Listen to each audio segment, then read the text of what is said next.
turn your attention to the stage. That's a nice way of saying it. Not what I want to say. I'm going to get the iPod working. Okay. This Is it on? I think well, the it should good be on. news is this is the last panel of the day, and the better news is that we're talking trade, trade integration specifically. So that I can hear our panelists, could you please close the door?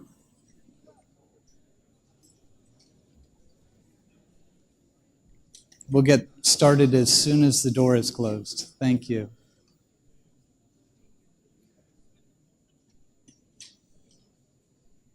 So,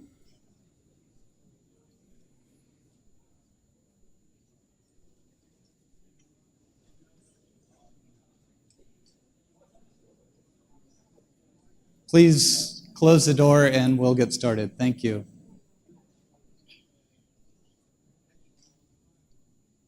So I'm Peter Wonnacott. I'm the Wall Street Journal's Middle East and North Africa editor.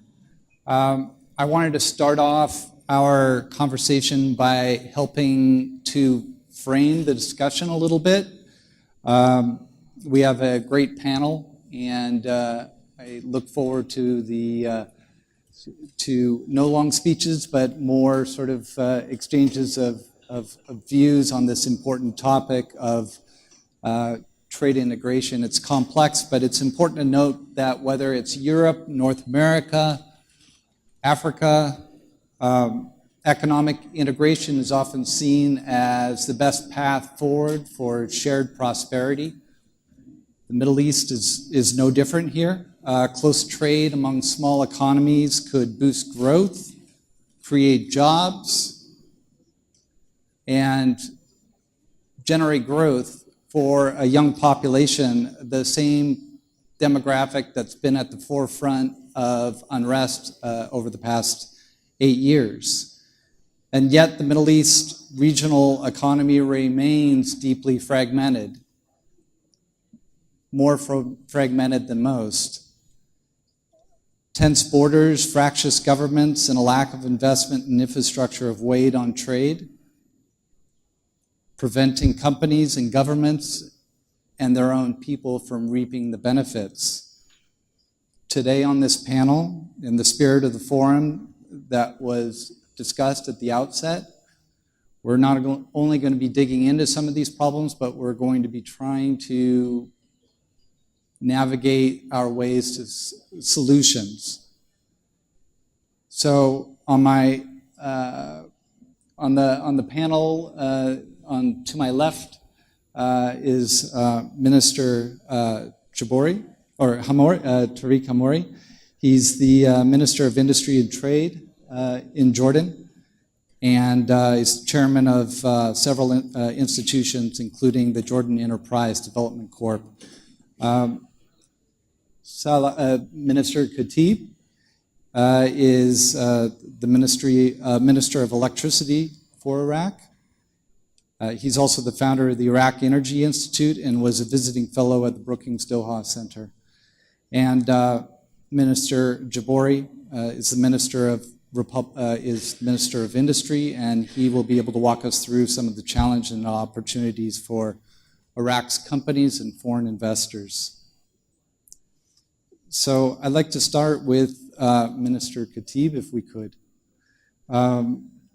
Given the need to stabilize areas that not so long ago were held by Islamic State, the stakes seem much higher now for the region to find a common way forward for trade integration to alleviate poverty and boost youth employment.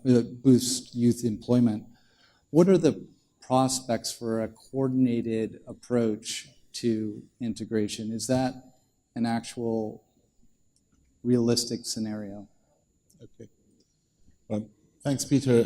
First, I would like to extend my thanks to the American University of Iraq in Suli for inviting me, and also it's always great to come back to this city, a place where I spent 5 years of my life during my teenage years. If you may excuse me to switch to Arabic, just for the benefit of the wider audience beyond this room.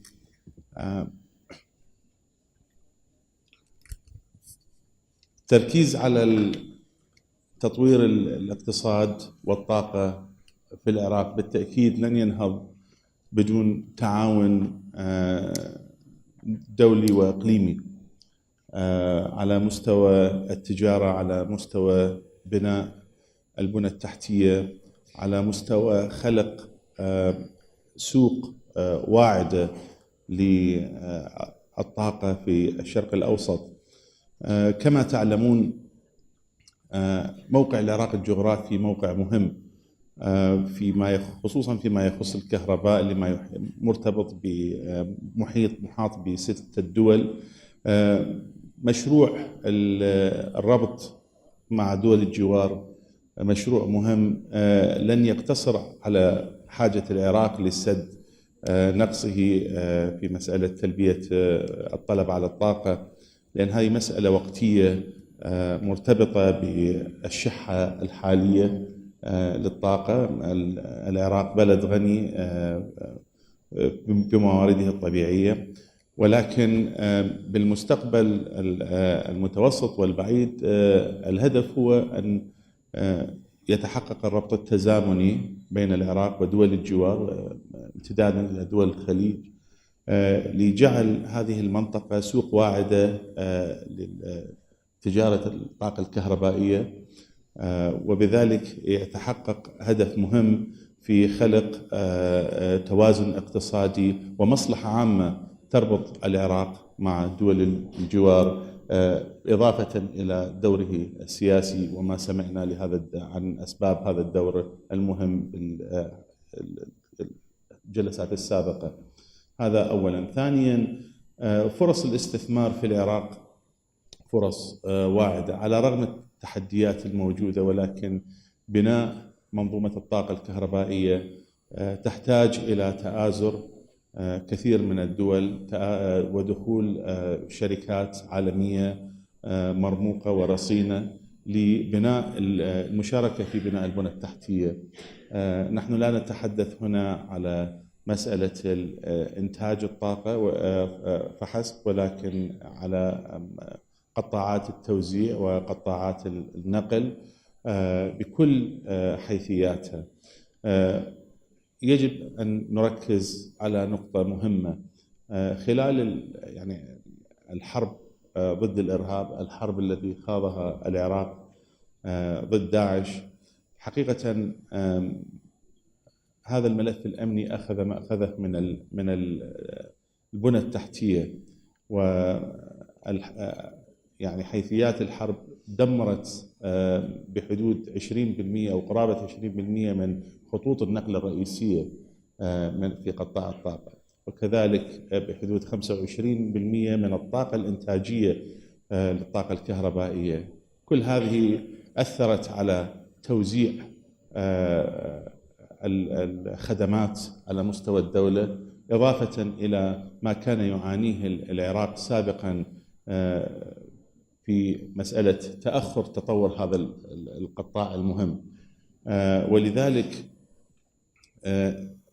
الموازنات والتخصيصات المالية المرصودة لن تفي بالغرض. لهذا نحتاج إلى خطة إعادة إعمار وليست موازنة نمطية كالموازنات السابقة في تخصيص أموال مؤقتة. نحتاج إلى خطة إعمار شاملة تنهض بإعمار البنى التحتية لهذا القطاع تنقله من قطاع خاسر إلى قطاع رابح، يرفع من مستويات الجباية ليوفي كلف الطاقة المنتجة، وبالتالي تتوفر أموال للاستثمار.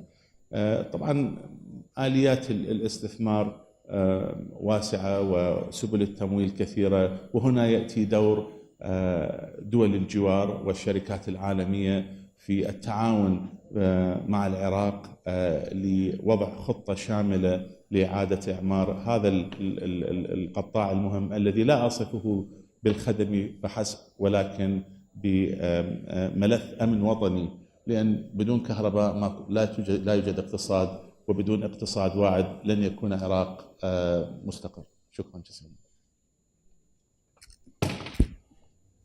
So, Minister Khatib, if I can follow up on that, what role are these neighboring economies going to play in repairing the infrastructure that has been destroyed by war in Iraq? I mean, we're talking about integration. What is the process of integration here? Hello? Yeah. Now you are forcing me to move into English. We have to chart a strategic plan that building a strong and long-term partnership between Iraq and neighboring countries. We are talking about the energy-water trade nexus between Iraq and neighboring countries, specifically, for example, between Iraq and Turkey and Kuwait. It's quite important that such partnership to exist and for these nations to look forward for like a long-term strategy of how to develop a commercial strategy that benefits all commercial entities and future generations, and not to limit the vision to serving short-term projects. We're talking about something that will require multi-billion-dollar that could only could happen from major finance funds that could fuel such projects. In Iraq, the war on ISIS took its toll on the whole infrastructure, and the current financial allocations very much limited to serving short-term patchy projects. It's not about just maximizing the power generation capacity, but without really developing the infrastructure on the transmission and the distribution system, and turning the whole distribution system into like a smart grid, and the use of technology, and basically put an end to the human intervention of like managing the financial aspect of this business. It's going to be quite impossible to resurrect this sector from the ashes. This sector, the bill of this sector cost the country over 120 billion US dollar. This is about 12% of Iraq's total earning since 2003 from the petrodollar and beyond. Now, I'm not saying that we need another 120 billion, because that money will easily build a powerful power sector that's equivalent to Saudi Arabia plus Kuwait. Yeah. But what we need a real partnership between Iraq and powerful states that they have vested interest in making Iraq economically powerful and establish a strategic long-term relationship. The instability of Iraq will certainly backfire on all neighbors. Iraq cannot afford to be compromised in the future. I'm saying this because that honeymoon of the 15, 16 years that Iraq experienced since 2003 it's no more there. We have 5 to 7 million people between like full-time and those on retirement on the payroll, siphoning the budget. We need the money to build this sector, and this could only come from investment. And investment means strict rules where such money and funds don't go to the wrong hands. Okay. So, Minister Jabouri, we're talking about generating investment. We need investment, particularly in industry. We've talked about the energy sector. What are the next steps to attracting that investment? What are the concrete measures that Iraq can roll out to realize this vision of closer trade integration with its neighbors? شكرا. بداية السلام عليكم ورحمة الله وبركاته جميعا. العنوان أو الشعار اللي رفع ضمن هذا الملتقى هو العراق وجيرانه نحو نظام إقليمي جديد.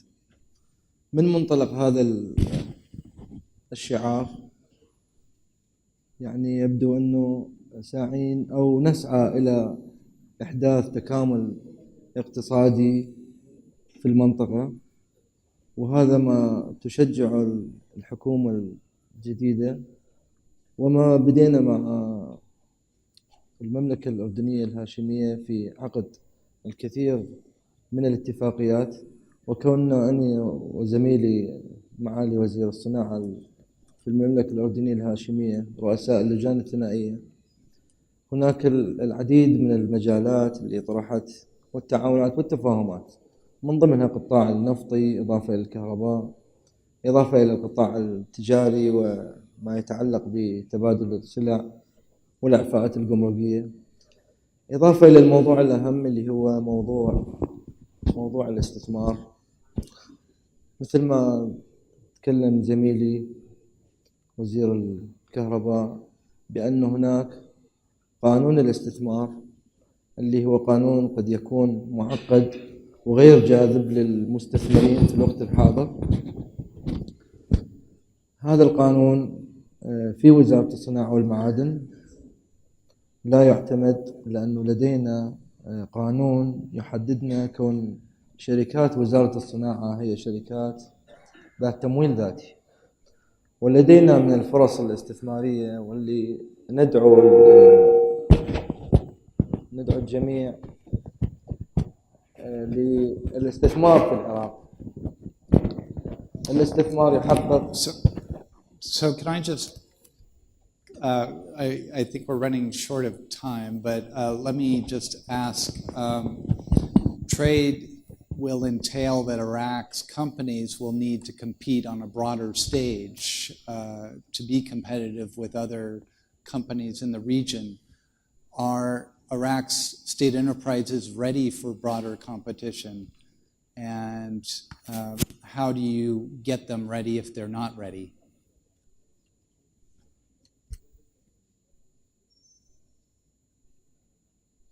الشركات العراقية هي شركات منافسة وتستطيع أن تنافس المنتوج المستورد، واللي هو من الأسباب اللي أدت إلى انخفاض المنتج المحلي وعدم ثقة المستهلك. هذه المنتجات هي ضمن مواصفة قياسية عراقية معتمدة لدى الأجهزة الرقابية والأجهزة السيطرة النوعية في كل شركة. نحاول في الفترة القادمة إن شاء الله بإقامة عقود شراكة واستثمار في هذه المعامل، والفرص الاستثمارية المعلنة حاليا 184 فرصة استثمارية وعقد شراكة. أخذنا على عاتقنا مع إخواننا العاملين في وزارة الصناعة بأن تكون هذه الشركات ربحية، لأنه بعد عام 2003 ذهبت الشركات بأن تكون شركات خاسرة. في الوقت اللي البرنامج الحكومي للدولة يؤكد على عدم اعتماد الدولة على النفط وأن تكون دولة راعية، من الضروري أن يعتمد بعد النفط على الصناعة. الصناعة هي الجزء المهم في المشاركة في الموازنة الاتحادية للبلد. في وقت سابق كانت تساهم هذه الوزارة أو هذا القطاع، سواء القطاع العام أو الخاص أو المختلط، بحدود 17% من الموازنة. اليوم نرى هذا القطاع قطاع مخيب للآمال. الموازنة الاتحادية لا تساعد على تأهيل المصانع والشركات. من خلال هذا الملتقى ندعو المستفيدين من كافة القطاعات والشركات الرصينة بأن تعقد استثمارات وعقود شراكة في البلد. أعتقد الجلسات اللي مضت كلها تتحدث عن الإرهاب وداعش وما آلت إليه الأمور في تلك الفترة. داعش لم يأتي من فراغ. داعش ربما أتى من Minister Jabouri, I just want to move on that point. We are at a stage where the Middle East and Iraq in particular can't afford to wait much longer to get the trade picture right. And Minister Hammouri has a broader view of the situation. The Middle East has lagged behind the rest of the world in growth. And I wanted to ask you,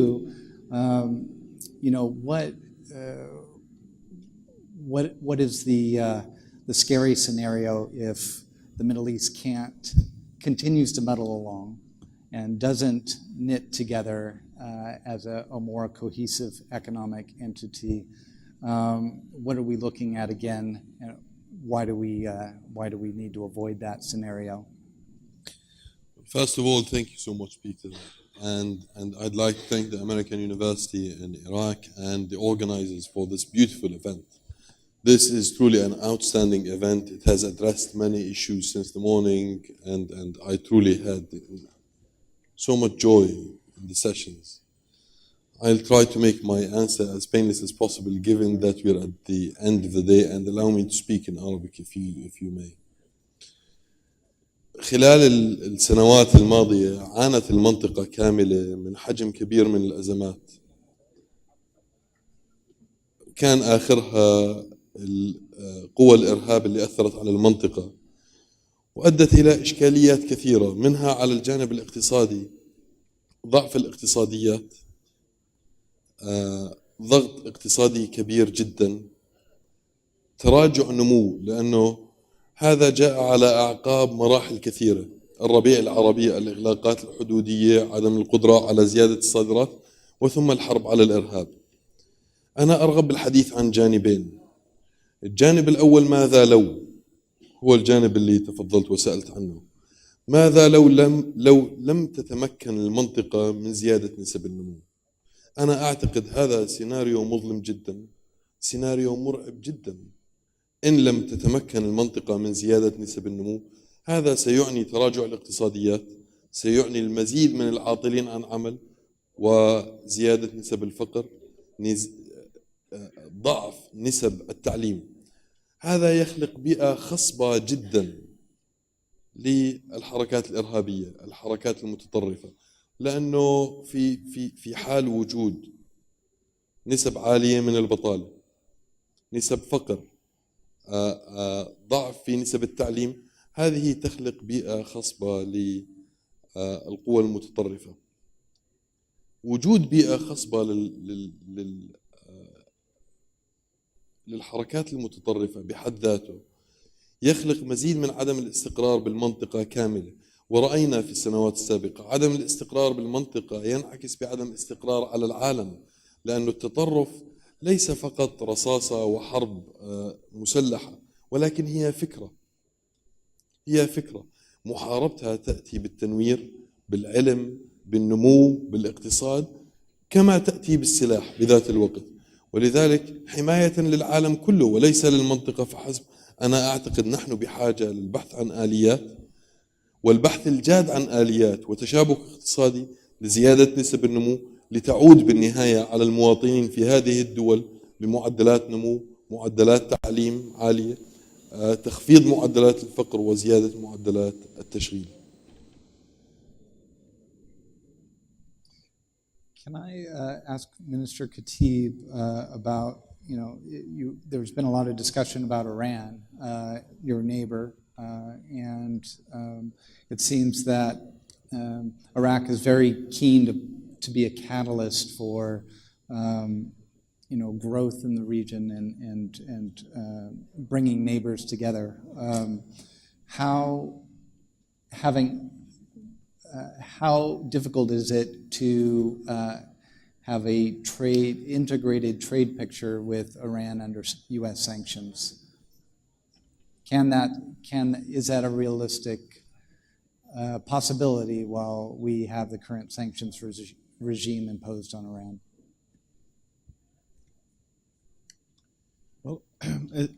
يعني حقيقة العراق يجب أن يكون متوازن في علاقاته مع كل دول الجوار. هنالك روابط تاريخية بين العراق وإيران، روابط جغرافية، سياسية، اجتماعية، قبلية، على كل المستويات. ولذلك يجب أن يعني يحافظ على هذه العلاقات بغض النظر عن الوضع السياسي بين طهران وواشنطن. هذه أولا. طبعا بالتأكيد يجب أن نتعامل بصورة ذكية ومتوازنة لكي لا يتأثر العراق ولا يتأثر الجوار بهذه التعاملات. علاقاتنا يجب أن تكون متوازنة مع جميع دول الجوار، ولكن أن نؤقلم علاقاتنا التجارية والسياسية بسبب خلافات بين دولة من دول الجوار ودولة أخرى يعني تبعدنا 5000 10,000 أو 5000 كيلومتر، هاي مو مشكلتنا. يعني قد تكون هاي السياسات يعني وقتية، ولكن بالنهاية السياسات السلبية التي أو يجب أن لا تفرض انعكاساتها، هذه السياسات الوقتية يجب أن لا تفرض انعكاساتها على علاقات بين دول جوار تربطهم علاقات وتاريخ عمره آلاف السنين. هذا أولا. ثانيا، الآن الجمهورية الإسلامية ترفد العراق بطاقة كهربائية وبغاز بما يسد حاجة العراق بحدود 4000 ميجا واط. لا يوجد بديل لهذا الشيء الآن من دول الجوار الأخرى، وإذا أردنا أن نخلق البديل الآن راح نحتاج حدود 2 سنين. هذه يعني مسألة من المستحيلات أن نجد حلول سريعة، حتى في مسألة التطوير لملف الغاز، ملف الطاقة الموجود يعني في حقولنا وتطوير. So you have waivers on buying that.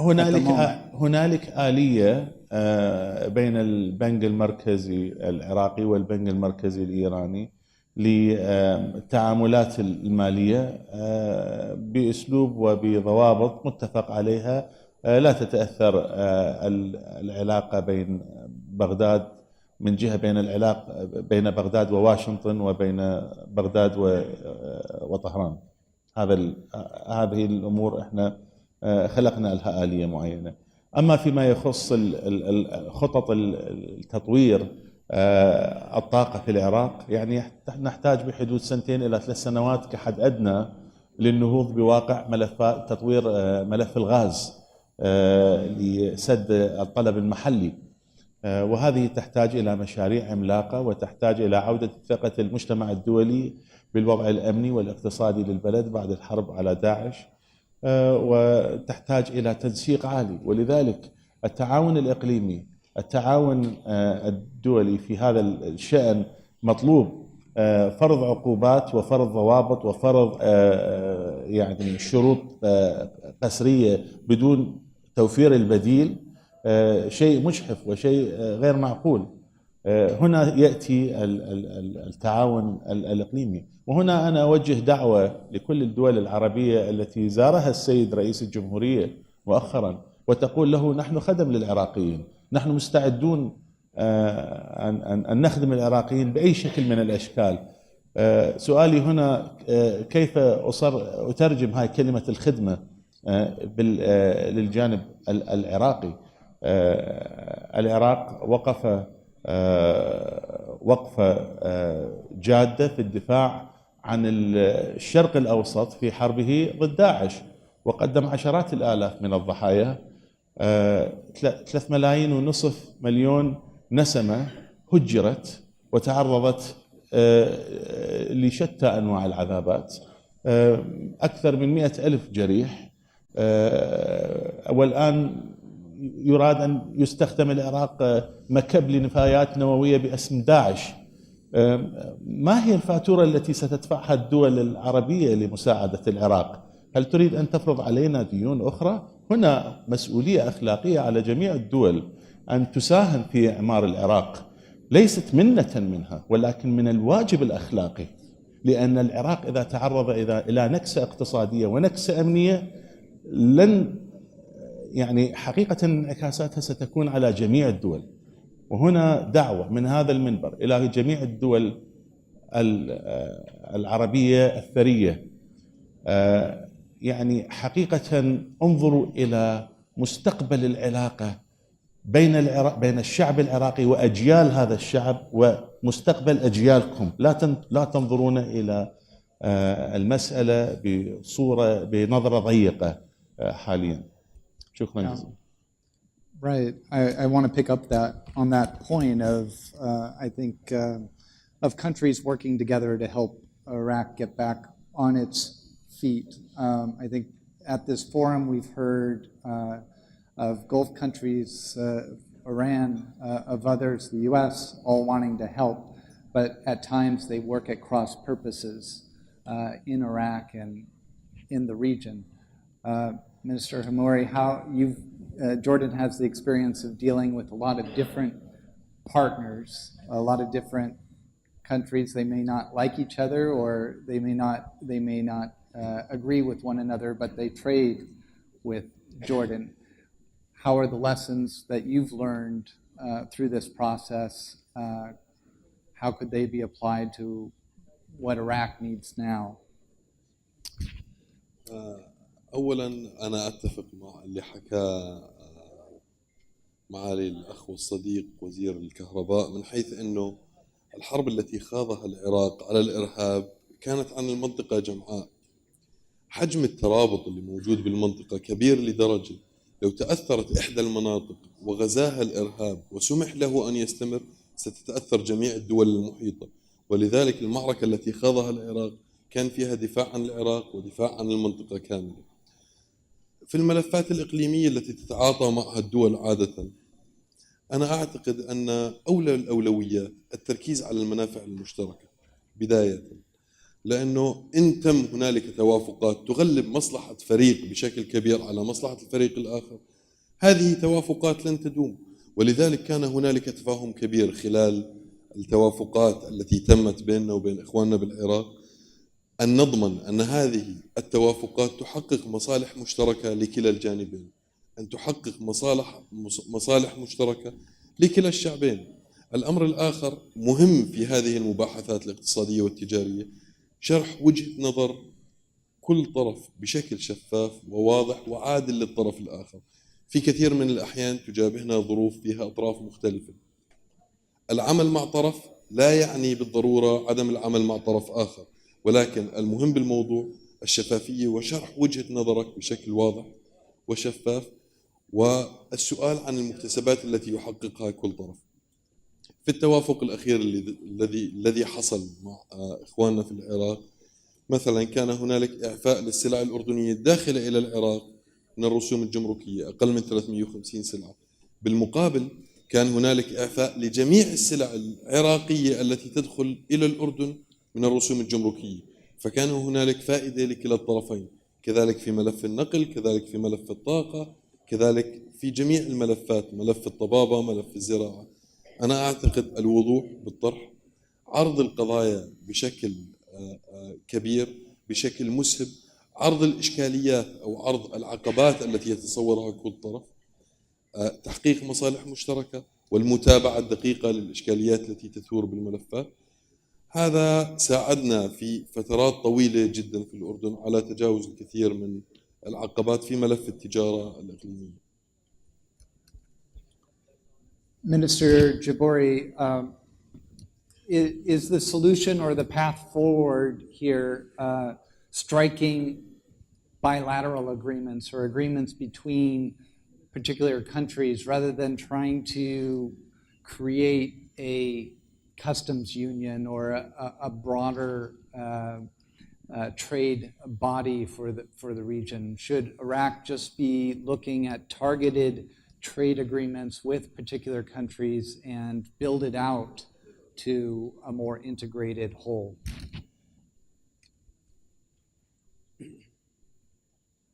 شكرا.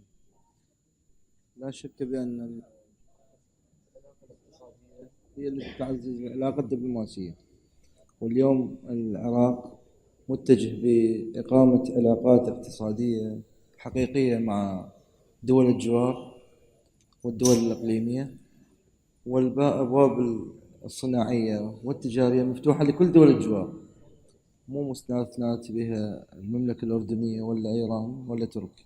الكل نحاول أن نخلق أو نجعل من المنطقة منطقة تكامل اقتصادي. عندما شكلنا إلى هذه المنطقة المتكاملة اقتصاديا ستكون المنطقة بأمان، وأكيد كل بلد يحاول أن يحقق مصالح مع البلد الجار.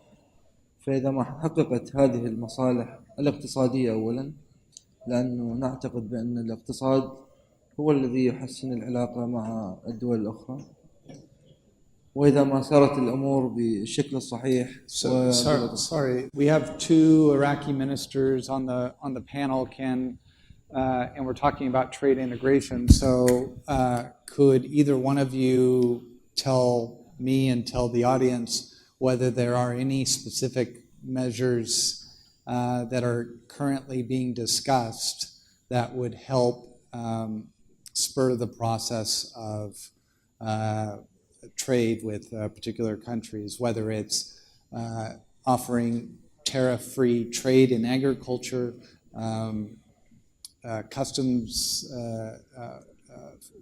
preferential customs treatment, anything that's being discussed right now that you could share with the audience. الأبواب مفتوحة مع كل دول الجوار والدول الإقليمية والدول الأخرى في إقامة علاقات تجارية مبنية على المصلحة المشتركة للبلدين دون الضرر أو المساس بمصلحة البلد الآخر. هذه الاتفاقيات إذا ما تمت ما تبنى على الخاسر والرابح، هناك شراكة تعقد في هذه الاتفاقيات، وأكيد هذه الشراكة ستحقق المنفعة للبلدين سواء كانوا جيران أو إقليمية أو بعيدة. ما تحاول الدولة اليوم هي الانفتاح على الاستثمار الخارجي أو العلاقة المبنية على التبادل المنفعة المشتركة ما بين الدول، سواء كانت في كل القطاعات التجارية منها والصناعية، إضافة إلى المجالات الأخرى المتوفرة في البلد. ما متوقفة على بلد معين بأن نعقد اتفاقية مع هذا البلد والبلد الآخر. الكل هم سواسية، تربطنا بالاتفاقيات هذه هي مصلحة البلد أولا، ومن ثم مصلحة الاتفاقية بشمولها بكافة اختصاصاتها وقطاعاتها. هذا ما نطمح إليه في الحكومة. Okay. Minister Khatib, Basra was a site of protests over electricity shortages. Several cities in Iraq suffered from these blackouts. Is there anything that your neighbors can do to help you avoid a repeat of that situation this coming summer?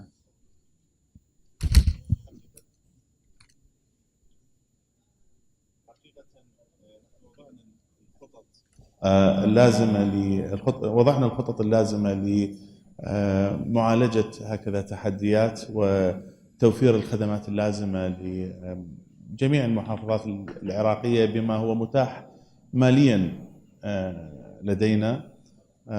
ولكن عندما نتحدث عن البصرة نتحدث عن المدينة الاقتصادية الأهم التي ترعى التمويل لكامل الدولة العراقية. أي أثر على البصرة من الناحية الأمنية سوف لن ينعكس فيما إذا كانت آثار سلبية سوف لن ينعكس سلبا فقط على داخل العراقي ولكن على الجوار العراقي أيضا. ولذلك أنا دعوتي إلى الدول الثرية المجاورة من الجوار العراقي وبما خصوصا تلك التي تجاور البصرة أن تنظر إلى البعد الأمني والبعد السياسي والبعد الاقتصادي لأمنها الداخلي. نحن الآن لا نتحدث عن ملفات أمن وطني محددة ومحدودة داخل حدود الدولة الواحدة يعني داخل العراق. ملف الأمن الوطني الآن في ظل عالم مليء بالخروقات الإرهابية وبتعقيدات أمنية صعب السيطرة عليها بدون تعاون إقليمي وعالمي. يجب أن ينظر إليها بمنظار آخر. But we're talking about electricity now. So نعم. what could they do to help alleviate these shortages?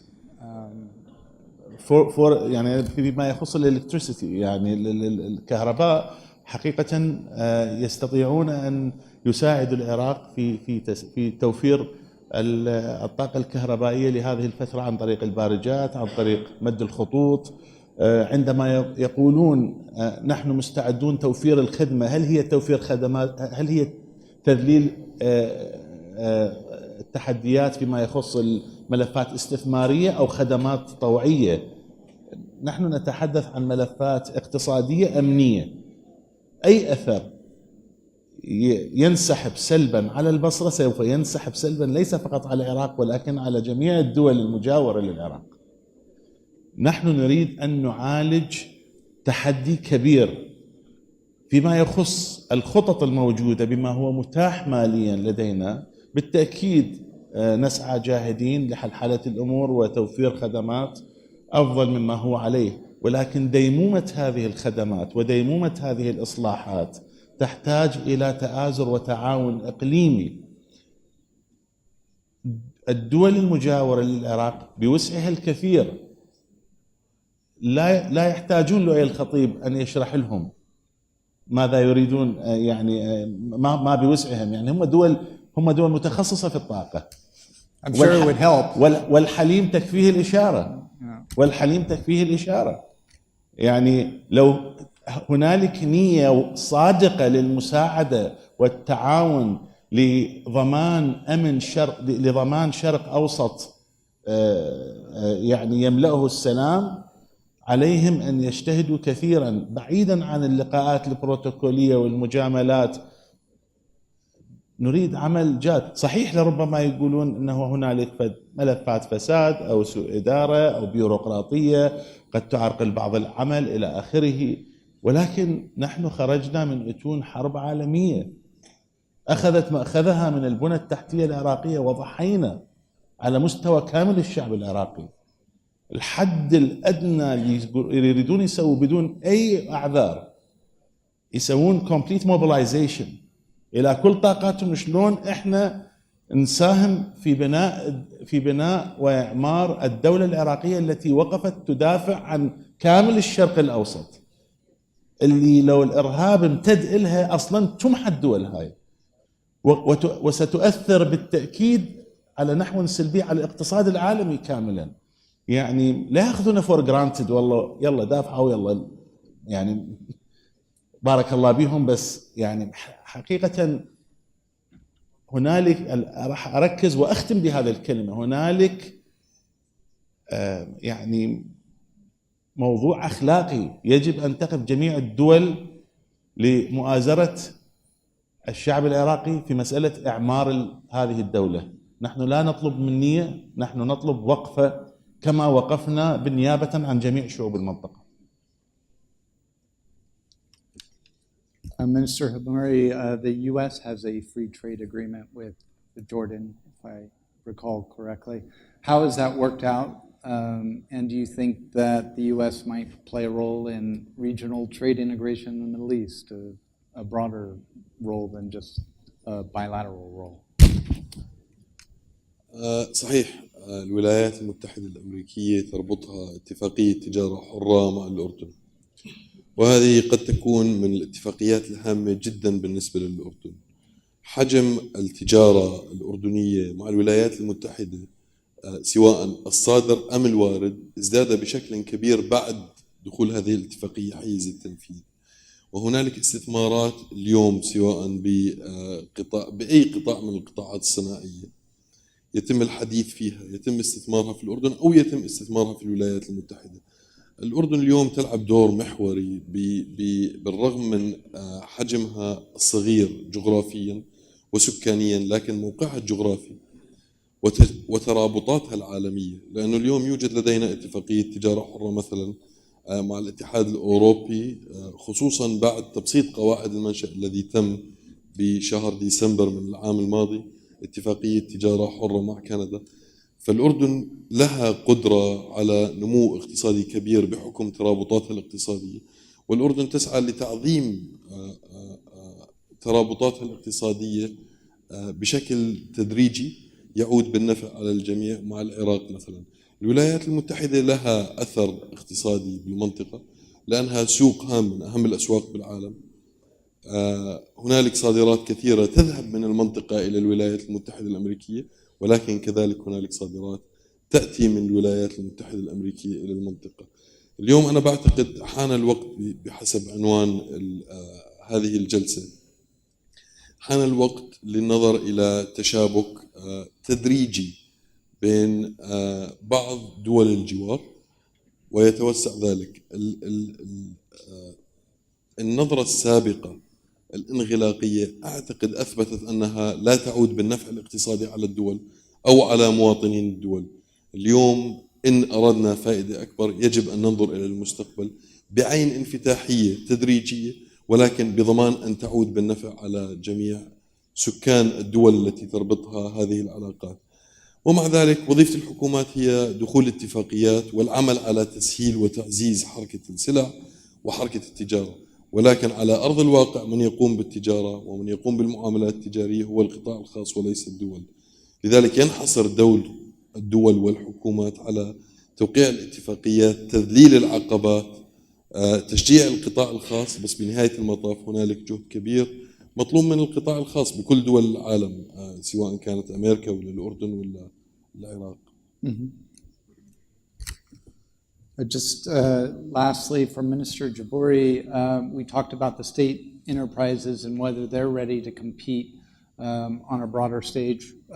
Picking up on Minister Hamouri's remark about the smaller private companies, what can we do to incentivize, what can Iraq do to incentivize the smaller and medium-sized businesses to go out and lead the way into this process of regional trade? حقيقة الشركات الأمريكية والشركات الغربية لم تأتي للعراق لحد الآن، مع العلم بأن العراق استمد العافية وتحقق الأمان، والمفروض تكون هذه الدول من الدول السباقة في الاستثمار والعمل على إعادة سواء كانت المدن المحررة، سواء كانت في القطاعات النفطية أو الكهربائية، ولا حتى في المجال الصناعي.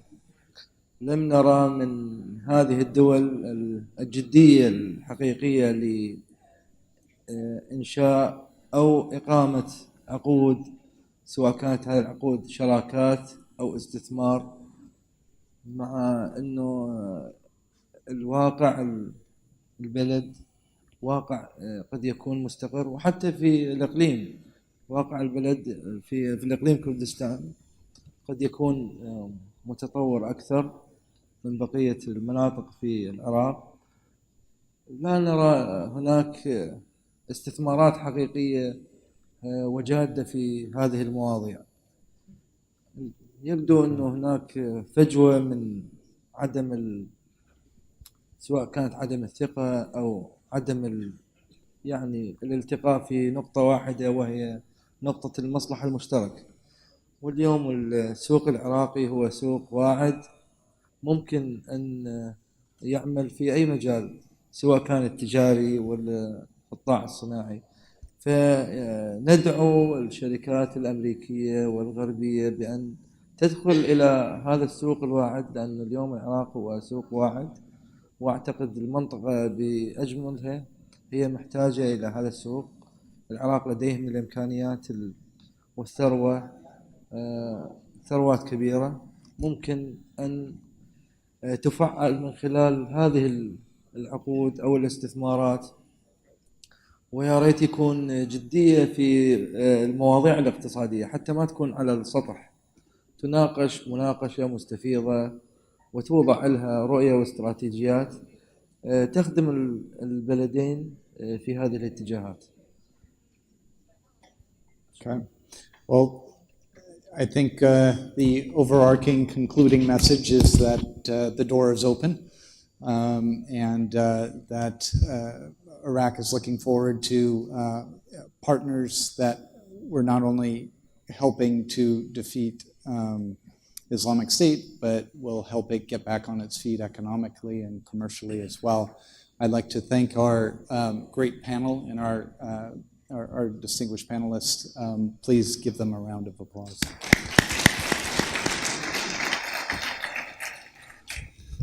Thank you very much.